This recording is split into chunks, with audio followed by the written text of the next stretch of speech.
Hello and welcome to my podcast. Do me a favor, subscribe to the John Keim Report. Wherever you get your podcast, you're watching on YouTube, you know the deal. Hit that like button, hit that subscribe button. You can find us there as part of Empire Media. That's AMPIRE.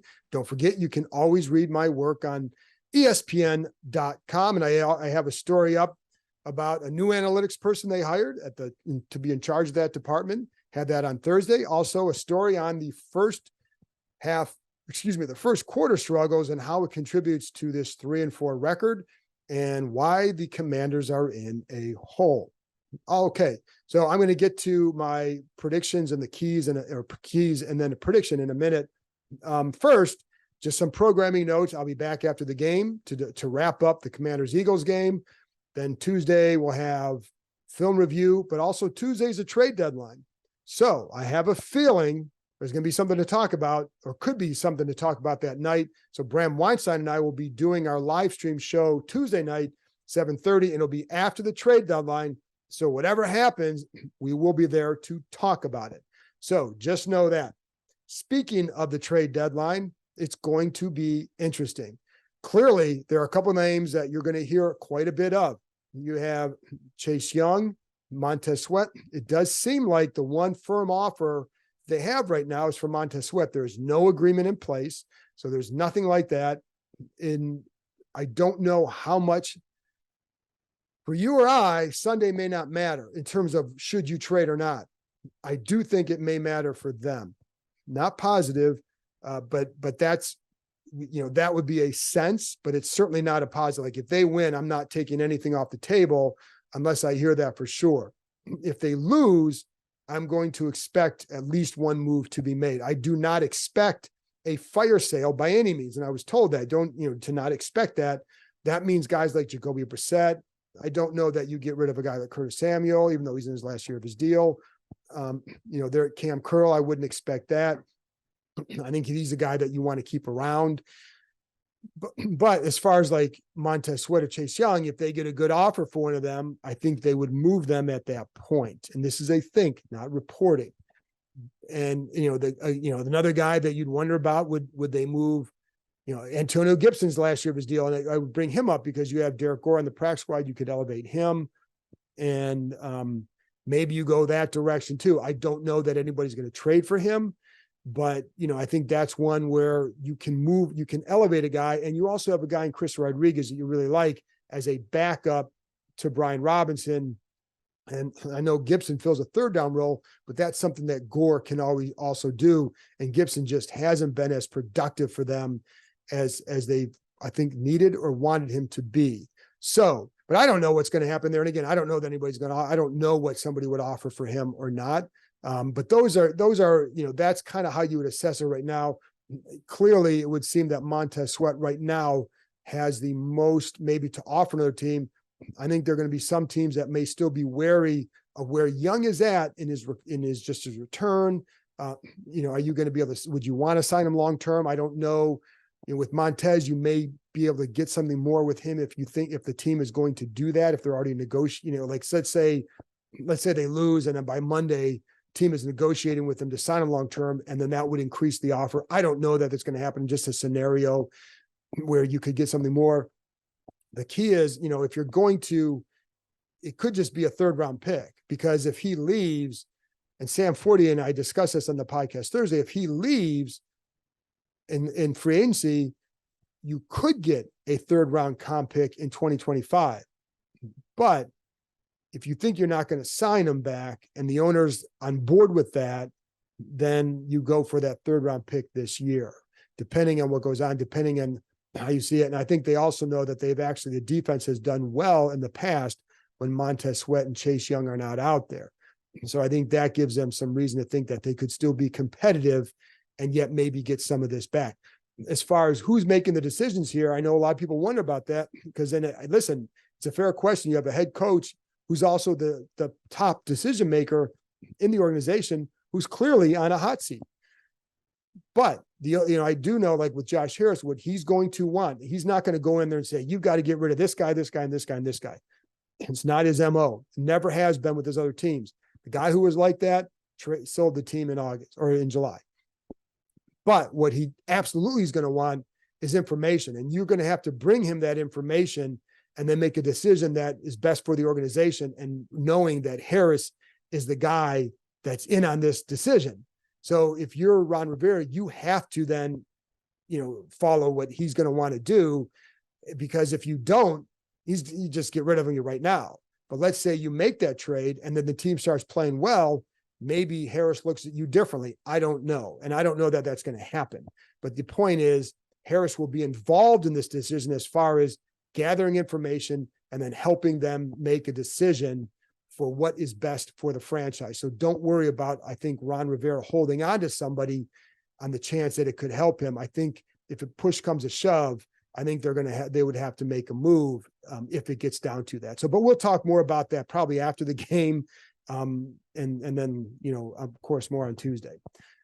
So, and again, with Jacoby Brissett, I just don't see them trading him. And I know a lot of people in Cleveland want him, like, oh, he could be easy to have for the Browns. I don't see that, because this whole rest of the season now becomes about developing Sam Howell.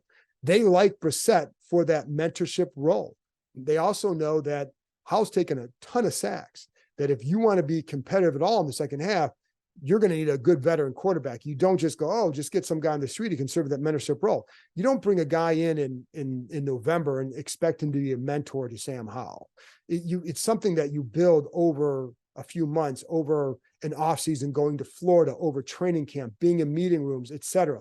That's where Jacoby Brissett has really helped develop with Howell. So I think he's just too valuable for you in a few ways to just give him away for what? You're not going to get anything big for him unless, like, the Browns knew that Deshaun Watson's out for the year and then they want to get him and they're giving you a third or fourth round pick. That's not happening. So you can kind of dispatch of that one. And Jake Fromm is not the answer to come in and back up Sam Howell. So that's why I would expect him to stick around. Anyway, final thing before I get to the keys, the offensive line. Nothing was made official on Friday. My expectation, the strong expectation, is that Tyler Larsen will start at center on Sunday for Nick Gates. Listen, I feel pretty safe in saying that. So he will start at center. The question is, who starts at left guard? Will it be Chris Paul or Ricky Stromberg?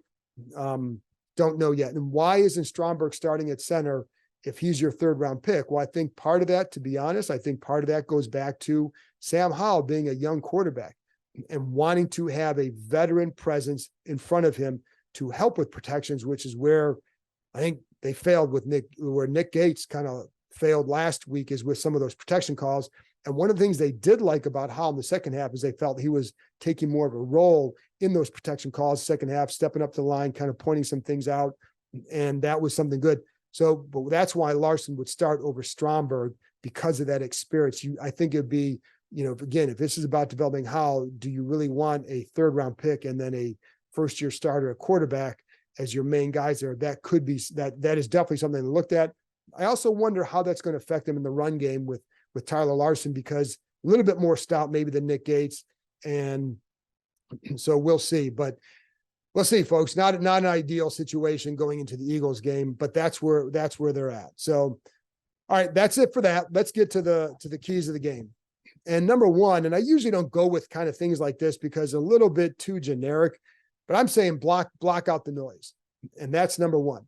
And by that, I mean, you have trade deadline talk. We talked to Montez Sweat about it on Thursday. We talked to Chase Young about it on Thursday. Trust me when I say they are well aware of what is going on and what might happen. So, they've got to block out the noise. The other people around them have to block out that noise, because there's a lot around this team right now. You have John Allen's comments after the game last week. Terry Allen, in a very soft way, got his point across as well about some of the play calling or the adjustments. So there's a lot of things going on right now. But the noise, I'd say, with the trade deadline talk, block that out, because you've got to win this game. If they want to do anything the rest of the year, they have, or not just the rest of the year, but if they want to do anything, you got to win this game. If not, then the dismantling will start to begin. I just wonder the psyche of this team, where would that get to if there's another loss with that? And it's not just, it's going to be from the fan base. You guys know where you're at with this. So the noise is going to come from everybody, from the media, from the fans going into this game. You're going to have a big contingent of Eagles fans in the stadium. And it's one thing to play on the road in front of opposing fans. It's another thing to play at home in front of opposing fans. One, you get jazzed about to go play. You want to play on the road. You love going up on the road and silencing a crowd. You don't want that at home. So, how does that play out with them? But there's so much that can go wrong from this point forward that I just wonder about, like, you've got to be able to focus on this and this alone. Can they do it? This team, to me, you're in this precarious spot, because if you get to 3-5, like, I know they've recovered in the last couple of years. This year is different. You've got a tougher second half schedule. Then you would have a couple guys that would have been traded. So it just signals, like, I don't think it signals necessarily a rebuild, but it does signal, like, where are you, what are you trying to do as an organization? Are you looking forward, or are you looking right now? And, if you're trading Montez Sweat or Chase Young, you're certainly looking at part of the future as well. And to me, this is a unique circumstance. This is an organization, I keep saying this, in transition. Just because Josh Harris took over doesn't mean everything just went away and everything's going to be great right away. You got to get through this year to see what is the stamp he's going to put on this team. And I think the trade deadline stuff is the first example of how he's going to make decisions and what they're going to do, the approach they're taking. But to me, this is the bridge year from past to future. And is this troubled water or not? So little Paul Simon, bridge over troubled water or what? We'll find out. But I think, that's why I think you need to block that out. The mindset in the past after bad losses has been resilient. They were resilient the last couple of years. They recovered from bad games. They recovered from bad starts. They recovered from a horrible game against the Bills and went toe-to-toe with the Eagles the first time. Recovered from an ugly loss to the Bears to go on the road to beat the Falcons. Recovered from they haven't recovered. They didn't recover from the Giants game. They had played a better second half. They only had 7 points, so you didn't win. But it was an ugly half, and they got chewed out at halftime. So, like, where do they go from there? Do they recover from that one? Do they have that resiliency still in them to then bounce back? And I think this is going to tell a lot about where things go. But again, if they go out there and get trounced, then I think you can start, like, what the deal is. But if they can go out there and play a good game and they win, then you look at things a little bit differently. But going to be very tough. So I just think that it starts with block out that noise, block out the talk around the team and what might happen, what's going on with Ron Rivera, what might happen there. Because trust me when I say, like, you got, these players are on social media too. They see what's going on. They see what fans are saying. They see, they hear it. So anyways, block out the noise. Number 2, I'm going to say follow the script. And I say that because in the first game, that script largely worked on offense. That script worked on offense. Like, they put up 31 points and they moved the ball pretty well. They had a couple drives in the second half that didn't go so well, but they moved it well. I really liked their approach in that game. The way they attacked, it worked. So a couple of things that worked, lots of motion. That was I think it was the second most motions they used in a game was in that Philly game. And you saw this play out a couple of times. And I know that, listen, the Eagles are going to adjust. They're going to be ready for some of this. But I would test them too to see how ready are you. And one thing I don't expect is for the Eagles just to follow the Giants blueprint and just blitz, blitz, blitz. It's not the style of this defense. They can send pressure. They will send some pressure, but they can also generate with 4, but they typically like to play coverage with this defense. So are they going to play you the same way? I've seen sometimes they play press against them. Sometimes they're going to be off against them, but the motion really, to me, hurt. They were a couple times they motioned to a stack and they get a big play to Curtis Samuel out of that. They motioned to a bunch. They get a big play to De'Ami Brown out of that. Both times it was Darius Slay that they were able to target in those situations. And I think that was by design. So can you get them to that? Can you use some of that motion? Will you use some of that motion to get back into that situation? Because I think it did work.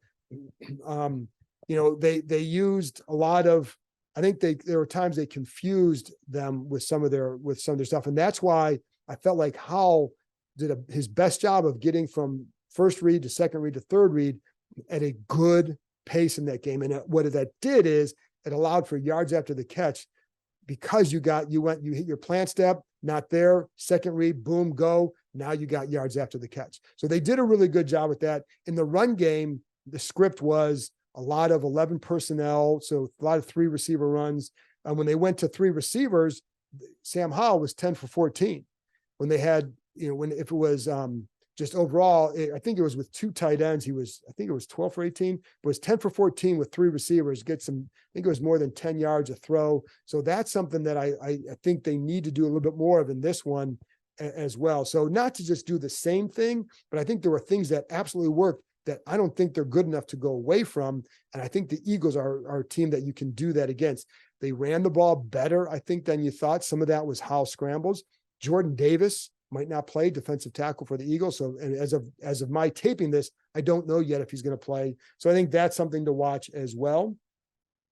Defensively, the game plan against DeAndre Swift was really good. And I felt like they contained Jalen Hurts in the pocket, and DeAndre Swift did not hurt them. So the part of that was, winning one-on-one blocks up front, but the linebackers being able to fill, like Jamin Davis, I felt did a really nice job in that game, filling gaps, getting tackles 3 yards and closer to the line of scrimmage. How does it, so I think like their strategy with that was really good. The safeties did a good job coming up. They seem to know when it's a run, all that, and they filled those gaps pretty well. Not just, sometimes it might be a 6-7 yard run, but it wasn't an explosive run. So they did a good job of limiting those explosive runs. They did a really good job in that area. So you need to continue that. And with Hurts, obviously, keep him in the pocket, blah, blah, blah. We know that. And, so I think that's what they have to do there. So there you go. So that's number 2. Number 3, it's attention to details, because I think that's been lacking every game for this crew. And that's something they absolutely have to improve on. The stunts, like there are rules for stunts, and it's pretty basic, but you have to know where your eyes are. This is the details, and the details consistently. I thought the offense would be better with the details, because that's what we kept hearing with Bieniemy.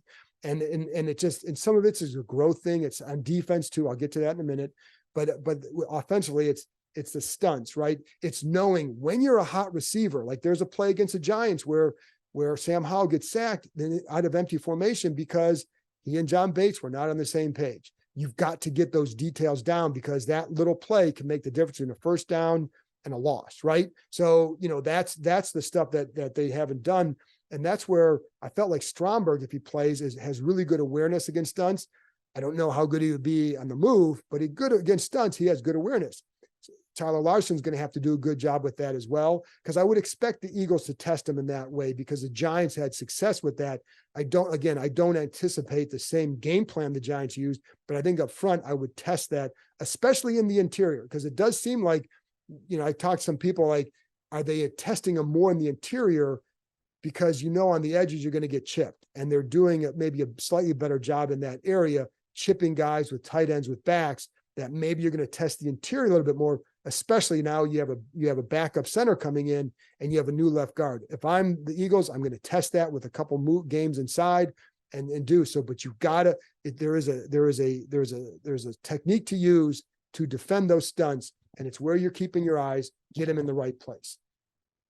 I think in coverage, it's again, same with the eyes. Now, Emmanuel Forbes went back in last week, did a better job. If he plays more this week, whether it's him or someone else, it's the discipline of the deep and limiting the big mistakes down the field, because that cost them the game. Like they had 5 plays that probably gained about 170 yards in that game. The Eagles did, and 4 of those, I think was with Emmanuel Forbes. And so some of that was just poor technique, knowing where your eyes are, knowing that if you're over the top in a certain stack coverage, stay over the top. Don't fall for the pitter patter of the feet on a double move. Stay over the top. Just the discipline. Take those away, and then I think you have a chance in this game, because I think they've done a pretty good job against Jalen Hurts in the past. Jalen Hurts left points on the field in that first game, so I think they've done a pretty good job against him. But it's attention to details in the situation. Again, I look at and again details with the run game, because one of the frustrating things when you watch the run game, and I was going back and watching against the Eagles, and they did gain, or I think it was over 90 yards. But some of that was Sam Howell scrambles. But too often, man, there's sometimes I'm looking at an offensive lineman's assignment. It's like, I don't know how he can get to this guy and hold this guy out of this look, out of this run, because it seems like the line is shading a certain way, anticipating a run to that side. And, you're giving that away and you're giving them an advantage. And now the cutback lanes are just completely destroyed. And so it makes it harder. But what I did like is in the red zone, when they get to 11 personnel in the red zone, maybe use some RPOs in the red zone just to hesitate. And it creates more gaps. On that 15-yard touchdown run by Brian Robinson, a really nice gap to the outside, but also, you're out of 11 personnel. And so to me, it created some better lanes and gaps for the lineman for the back to then hit. But then there's sometimes where Hassan Reddick drives Andrew Wiley back on one run that forces Gibson or Robinson, I can't remember which one, up on one run. You have a good path to the outside if you just hold your block. That's not a detail. That's winning your battle. So that's something that you have to do as well if you want to come out of here with an upset. Anyways, those are my keys of the game. My prediction, listen, man, it's hard to go pick the Commanders in this one. And I'm going to give them one last shot here, 28-21 Eagles, where they keep this game close.